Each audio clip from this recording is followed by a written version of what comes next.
और खबर जौनपुर से, जहां हबीब हॉस्पिटल में आर्थोपेडिक विभाग का उद्घाटन हुआ, जहां मरीजों को मिलेगी राहत। वहीं आपको बता दें, खितासराय के हबीब हॉस्पिटल में आज आर्थोपेडिक विभाग का उद्घाटन किया गया, जिसमें मुख्य अतिथि के रूप में पूर्व आईएएस नागेंद्र सिंह ने फीता काटकर उद्घाटन किया, जहां पर डॉक्टर फैसल को बधाई दी।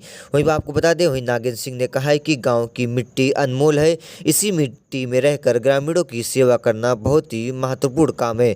मैं युवाओं से अपील करूंगा कि अपने देश में रहकर स्वास्थ्य सेवाओं को आधुनिक बनाएं। वहीं आपको बता दें, इस मौके पर आर्थोपेडिक सर्जन डॉक्टर फैसल को बधाई दी। इस कार्यक्रम में doctor Shaukat, doctor Rajneesh Srivastava, doctor Zaid Khan और परवेज शाकिब हाजी लोग मौजूद रहे। स्वाभाविक रूप से ग्रामीण परिवेश में चिकित्सीय सुविधाओं के संवर्धन के लिए, उसके विकास के लिए, उसके वृद्धि के लिए आवश्यक होता है कि लोग जो बाहर अच्छे संस्थानों में पढ़े लिखे लोग हैं, चिकित्सक हैं, उनको ग्रामीण क्षेत्रों में सेवाओं को देने के लिए अपने को तत्पर करना चाहिए। अन्यथा लोग शहरों की ओर भागने के लिए मजबूर होते हैं। तो अच्छे पढ़े लिखे लोगों को अपने गांव में रह कर के सेवा करने का मंत्र जब तक लोग युवा नहीं सीखेगा, तब तक इस तरह के शिक्षा और स्वास्थ्य दोनों जो बुनियादी ज़रूरतें हैं वो लोगों की पूरी नहीं होती। सर, देखा जाता है जो मेडिकल फैसिलिटी होती है जो रूरल में और अर्बन सिटी के सब बहुत डिफरेंट रहता है। तो कुछ डॉक्टर रहते हैं जो अर्बन सिटी में चले जाते हैं, कोई ना वजह रहती है, फैसिलिटी प्रोवाइड नहीं रहती। इसके लिए क्या कहेंगे सर आप?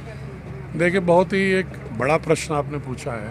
ये पूरे देश की चिंता का विषय है कि जो भी चिकित्सक डिग्री प्राप्त करते हैं वो इवन जो सरकारी ग्रामीण अस्पतालों में भी काम करने से कतराते हैं और उन्हें बड़े शहरों के बड़े अस्पताल आकर्षित करते हैं। जबकि आवश्यकता है, इस देश को अगर आत्मनिर्भर होना है स्वास्थ्य के क्षेत्र में, तो उसे ग्रामीण परिवेश के लोगों को भी अपनी सेवाओं की परिधि के अंदर लाने की दक्षता और इच्छा शक्ति युवकों में, मुख्यतः जो प्रशिक्षित युवक है किसी भी क्षेत्र में, स्वास्थ्य और शिक्षा दोनों में, उनको ग्रामीण परिवेश में रहना होगा। मैं तो प्राय एक नारा भी दे रहा हूँ कि जितने भी लोग चाहे प्रशासनिक सेवा में रहे हों, चाहे चिकित्सक, चाहे प्रोफेसर, चाहे किसी भी स्पेशलिस्ट विशेषज्ञ, उनको अपनी गाँव की ओर जलना चाहिए।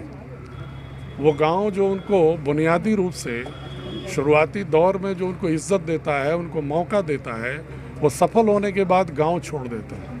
बहुत सारे ऐसे भी लोग हैं जिसी देश के अच्छे संस्थानों में पढ़ने के बाद विदेश का रास्ता अख्तियार कर लेते हैं और कहते हैं ये देश हमारे रहने लायक नहीं है। ऐसे लोगों के बारे में मैं हमेशा बहुत ही कड़वे शब्द कहता हूँ कि जो देश को भी छोड़ करके यहाँ के संस्थानों का उपयोग करके चले जाते हैं बाहर, या यहाँ के लोग जो अपने गाँव को भूल जाते हैं, वो निश्चित रूप से अपने फर्ज के साथ पूरी तरह से अन्याय करते हैं।